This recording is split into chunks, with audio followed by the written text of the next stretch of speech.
네, 안녕하십니까. 정인태 신지식인 TV입니다. 저는 국립한국복지대학교 특임교수를 역임한 정인태입니다. 네, 일꾼업소 9,000평 마늘밭을 수확 포기했다. 일당이 20만원 치솟는다라는 거죠. 이 소극 행정 공무원들 처벌해야 합니다. 네, 제가 이런 문제를 계속 법무부에다가 제안을 했어요. 네, 일꾼업소 9,000평 마늘밭 수확 포기 일당 20만원으로 최소사. 네, 정부는 농촌 인력난 근본대책 마련하라. 이 기사가 나오죠. 어제는 17만원, 오늘은 18만원, 또 내일은 또 19만원, 이런 식으로 계속 오른다라는 거예요. 네, 그리고 60대 70대가 일을 했는데 이제는 고령화되어서 80대 90대가 일을 하고 있다는 거예요. 그 제가 이 공무원들하고 참 많이 싸웠어요. 네, 이거 여기도 보십시오. 네, 법무부 하반기 외국인 계절 근로자 수요 조사. 법무부가 담당하고 있어요. 외국인 계절 근로자. 이상하지 않아요, 좀?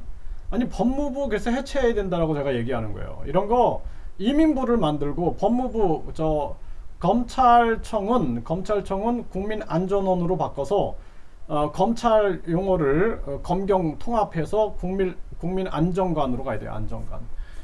이 진짜 국민 주권 정책을 실현할 그러한 단체 또 정치인들 있으면은 강력하게 우리가 연합해서 이 나라를 구해야 됩니다. 네, 이 법무부가 이 외국인 계절 근로자를 한다? 이상하지 않아요? 여기 비자 사업이 있는 거예요. 비자 사업, 비자 이권이 있는 겁니다. 네, 외국인 계절 근로자 입국 난항에 도내 농가 발동동, 지금 이런 기사 나오죠. 네, 그래서 제가 그 법무부에다가 계속 이 글을 써서 제안을 했어요. 지금 일본 같은 경우에는 1.57 출산율 1.57일 때 이거 쇼크다, 큰일났다 해가지고 이 총리실에다가 장관직을 만듭니다. 이민 담당 장관직을 만들어요.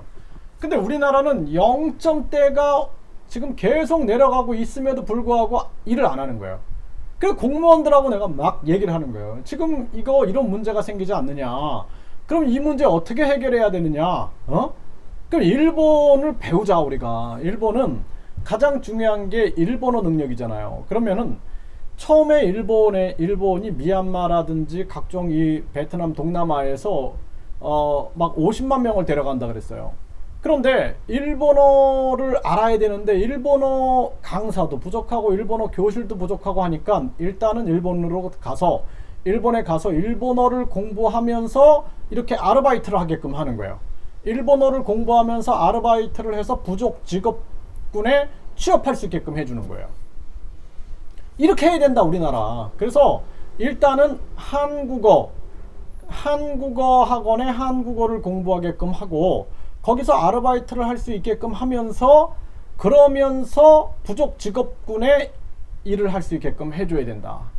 예? 그래서 우리나라의 그 간병인 같은 경우에도 대부분이 중국인들이 지금 차지하고 있는데 이 부분에 대해서 내가 그렇게 얘기를 한 거예요. 그런데 이 기득 세력들이 다 그 중국인들이 굉장히 많습니다. 예, 그게 또 정부하고 연계되어 있는 부분들이 많아요. 그러다 보니까 이게 움직이지 않는 거예요. 움직이지 않는 거. 그러니까 이 공무원들은 바른 소리를 할 줄 알아야 돼요. 자기 직을 걸고. 저도 공무원 출신이지만 제가 공무원 사표 던졌잖아요. 예? 자기 직을 걸고 바른 소리를 해야 되고, 그렇게 바른 소리 하는 사람을 국민들이 지켜줘야 돼요. 그래야지 나라가 발전합니다. 그렇지 않고 그냥 후손 생각 안 하고 내 임기만 생각하는 거예요. 내 임기 때 그냥 이렇게 월급 받고 이렇게 살다가 이렇게 하다가 결국에 나라는 망하는 거예요. 소극 행정 공무원들 처벌해야 된다. 처벌.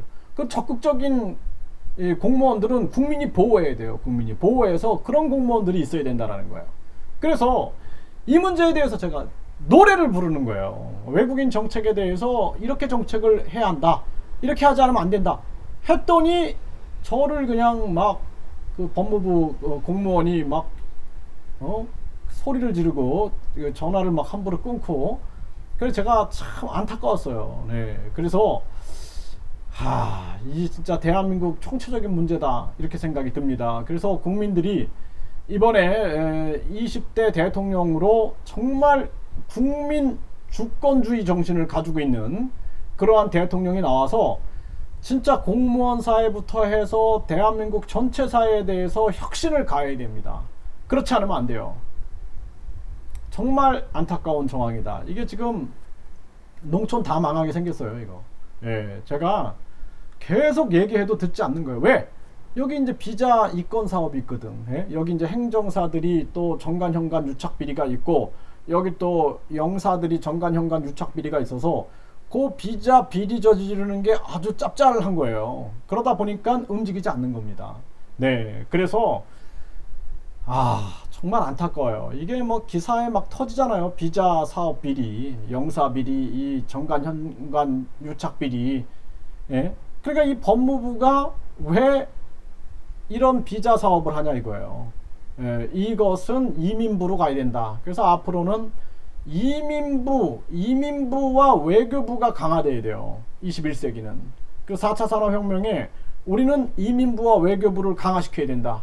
그리고 교육부는 폐지하고 불필요한 뭐 여성부라든지 불필요한 통일부라든지 이런 건 다 폐지해서 그 장관직 돈 아껴가지고 장관 차관 뭐 이런 거 다 없애버리고 아껴서 국민들에게 지원금을 나눠줘야 됩니다. 네, 그래서 국민의 권익이 최고 우선시 되는 나라, 이런 나라가 돼야 돼요. 이런 나라가. 그래서 지금 우리나라 이런 정황들을 보면 참 안타까운 생각이 참 많이 듭니다. 이거 이 할아버지들이 이렇게 나오셔가지고 이 농민 인력난 근본대책 마련하라, 간단한데 못하는 거예요. 간단한데. 네?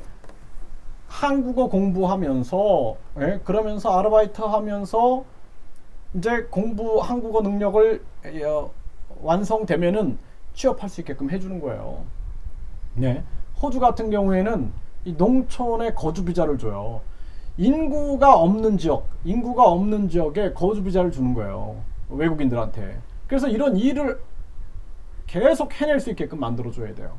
그렇지 않으면은 요즘에 누가 뭐 젊은 사람들이 여기 가서 일하려고 하겠습니까? 그러니까 부족 직업군이 있잖아요. 부족 직업군. 그러니까 외국인들을 무조건 반대하는 정책이 아니라 부족 직업군에 대해서 유치할 수 있게끔, 그리고 외국인들이 오면 우리가 정말 잘 해줘야 돼요. 그래야지 대한민국의 위상이 높아지는 거예요. 그래서 대한민국 갔더니 사람들도 친절하고 와 진짜 멋진 나라더라, 이렇게 해야지 우리가 세계적으로 부강한 나라가 되지. 외국인들 오면은 막 성폭행하고 막 무시하고 때리고 그러면은 할 말 다 한 거예요. 제가 베트남에서 진짜 살해 위협 당하고 막 그런 거 제가 다 용서했어요. 왜? 이 외국인들 한국 와서 고통받는 거 보면은 가슴이 아파요, 저도. 예, 그래서 이게 다 모든 게 뿌린 대로 걷는 거다, 그런 생각을 했습니다, 제가. 네, 그래서 우리가 이 문제를 철저하게 해결해야 된다. 제가 이러한 부분들도 국민 주권 정책에서 하나하나 계속 다루도록 하겠습니다.